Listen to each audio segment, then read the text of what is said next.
Salamat sa bagong araw, Lord. Panginoon, maraming salamat sa bagong araw na ito.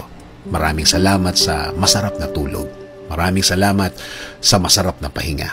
Alam ko po, Panginoon, na ako'y binantayan ninyo at inalagaan ng buong magdamag.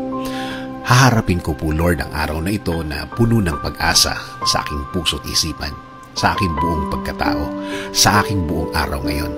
Alam ko po, Lord, na hindi mo ako iiwan ngayong araw na ito at patuloy niyo akong sasamahan at bibigyan ng guidance.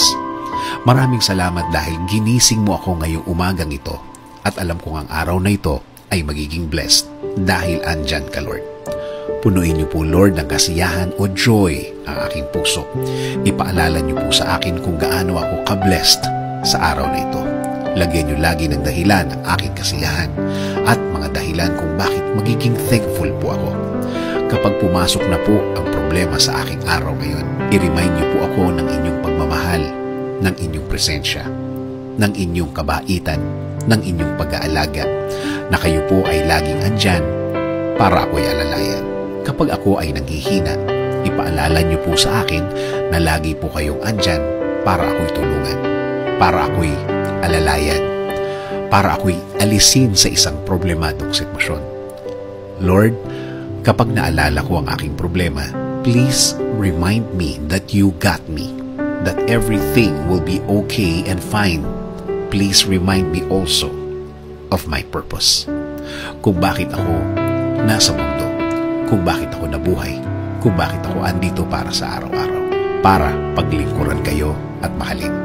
Kasama na ang mga nagmamahal sa akin at nagpapahalaga na kayo pa din ang dapat masunod sa aming buhay.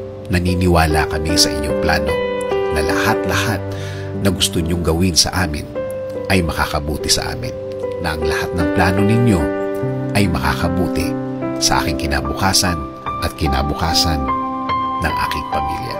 Lord, patuloy niyo pong pasukin ang aking buhay. Isinusuko ko na po sa inyo ang aking araw-araw, ang aking mga gagawin at aking mga plano. Patuloy niyo kaming bigyan ng guidance sa araw na ito at sa mga susunod. Alam ko po, Lord, na ang araw na ito ay mas mabuti, mas maganda, mas produktibo kesa kahapon. Dahil ang lahat ay magbabago kapag kasama ka namin, Lord. In Jesus' name we pray. Amen. Sabi nga sa Lamentations 3:22-23, the steadfast love of the Lord never ceases. His mercies never come to an end. They are new every morning. Great is your faithfulness.